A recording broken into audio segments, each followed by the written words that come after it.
ಮಾಲೂರಿನಲ್ಲಿ ನಡೆದ ಲೋಕಾಯುಕ್ತ ಕುಂದುಕೊರತೆ ಸಭೆಯಲ್ಲಿ ಕೋಲಾರ ಜಿಲ್ಲಾ ಲೋಕಾಯುಕ್ತ ಎಸ್ಪಿ ಉಮೇಶ್ ಮಾತನಾಡಿ, ಕರ್ತವ್ಯ ಲೋಪ, ವಿಳಂಬ, ಲಂಚ್ ಬೇಡಿಕೆಗೆ ಸಂಬಂಧಿಸಿ ಪೊಲೀಸ್ ಇಲಾಖೆ ವಿರುದ್ಧ 2, ಪಂಚಾಯತ್ ರಾಜ್ ಇಲಾಖೆ ವಿರುದ್ಧ 8, ಕಂದಾಯ ಇಲಾಖೆ ವಿರುದ್ಧ 13, ಕೃಷಿ ಇಲಾಖೆ ವಿರುದ್ಧ 1, ಪುರಸಭೆ ವಿರುದ್ಧ 3 ಮತ್ತು ಸರ್ವೆ ಇಲಾಖೆ ವಿರುದ್ಧ 3 ದೂರುಗಳು ಅರ್ಜಿ ಸಲ್ಲಿಕೆಯಾಗಿವೆ ಎಂದರು. ಇವುಗಳಲ್ಲಿ 4 ದೂರುಗಳನ್ನು ಲೋಕಾಯುಕ್ತದಲ್ಲಿ ಪ್ರಕರಣ ದಾಖಲಿಸಿಕೊಂಡಿದ್ದು, ಉಳಿದ ದೂರುಗಳಿಗೆ ಆಯಾ ಇಲಾಖಾಧಿಕಾರಿಗಳಿಗೆ ಕಾಲಮಿತಿಯೊಳಗೆ ಅರ್ಜಿಗಳನ್ನು ವಿಲೇವಾರಿ ಮಾಡಲು ಸೂಚಿಸಲಾಗಿದೆ. ಕಾಲಮಿತಿಯಲ್ಲಿ ವಿಲೇವಾರಿ ಮಾಡದೇ ಹೋದಲ್ಲಿ ಲೋಕಾಯುಕ್ತ ಪ್ರಕರಣ ದಾಖಲಿಸಿಕೊಂಡು ಮುಂದಿನ ಕ್ರಮ ಜರುಗಿಸಲಿದೆ ಎಂದು ಹೇಳಿದರು. ಭ್ರಷ್ಟಾಚಾರ ನಿರ್ಮೂಲನೆಗೆ ಕರ್ನಾಟಕ ಲೋಕಾಯುಕ್ತ ಅಗತ್ಯ ಕ್ರಮಗಳನ್ನು ಕೈಗೊಳ್ಳುತ್ತಿದೆ. ಇದಕ್ಕೆ ಜನಸಾಮಾನ್ಯರು ಸಹಕಾರ ನೀಡಬೇಕಿದೆ. ಭ್ರಷ್ಟಾಚಾರ, ಕರ್ತವ್ಯ ಲೋಪ, ಕಾರ್ಯ ವಿಳಂಬದಂತಹ ದೂರುಗಳನ್ನು ಲೋಕಾಯುಕ್ತದಲ್ಲಿ ನೀಡಿ ಭ್ರಷ್ಟಾಚಾರ ನಿರ್ಮೂಲನೆಗೆ ಸಾರ್ವಜನಿಕರು ಕೈಜೋಡಿಸಬೇಕು.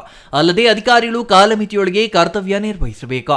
ಲಂಚಕ್ಕೆ ಬೇಡಿಕೆ ಇಡುವುದು, ಕಾರ್ಯ ವಿಳಂಬ ಮಾಡಬಾರದು ಮತ್ತು ತಮ್ಮ ಕಚೇರಿಗಳಲ್ಲಿ ಲೋಕಾಯುಕ್ತ ಸಂಬಂಧ ಮಾಹಿತಿ ಬೋರ್ಡ್ ಅಳವಡಿಕೆ ಮಾಡಬೇಕು ಎಂದು ಸೂಚಿಸಿದರು.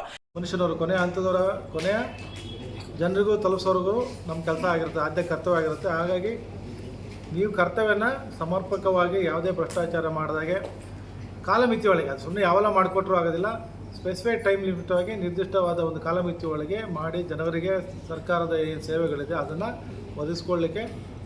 ಒದಗಿಸ್ಕೊಡ್ಬೇಕು ಅಂತ ಎಲ್ಲ ಅಧಿಕಾರಿಗಳಿಗೂ ನಾವು ಕೇಳ್ಕೊತೀವಿ. ಯೂಶಲಿ ಎಲ್ಲ ಮೀಟಿಂಗಲ್ಲೂ ಸಹಿತ ಸಾರ್ವಜನಿಕರಿಗೆ ಅಧಿಕಾರಿ ಕರ್ತವ್ಯ ಮುಚ್ಚೋಬ್ರಿಗೆ ಹೇಳ್ತಾ ಇರ್ತೀವಿ. ಮತ್ತು ಸಭೆಗಳಿಗೆ ಒಂದು ಕಚೇರಿ ಭೇಟಿ ಮಾಡಿದಲ್ಲೂ ಸಹಿತ ಇದೇ ಒಂದು ಅವರಿಗೆ ಮಾಹಿತಿನ ಕೊಡ್ತಾ ಇರ್ತೀವಿ.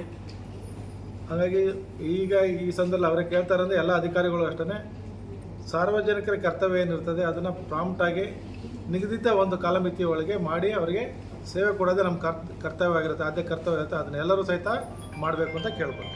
ಇನ್ನು ಈ ಸಂದರ್ಭದಲ್ಲಿ Lokayukta DYSP Suryanarayana, inspector Yashwant, tahsildar K Ramesh, taluk panchayat EO Veena, police inspector Ramappa ಗುತ್ತೇರ್ ಸೇರಿದಂತೆ ವಿವಿಧ ಇಲಾಖೆಗಳ ಅಧಿಕಾರಿಗಳು, ಪಿಡಿಒಗಳು ಉಪಸ್ಥಿತರಿದ್ದರು. MP Prakash, CTV news, Malur.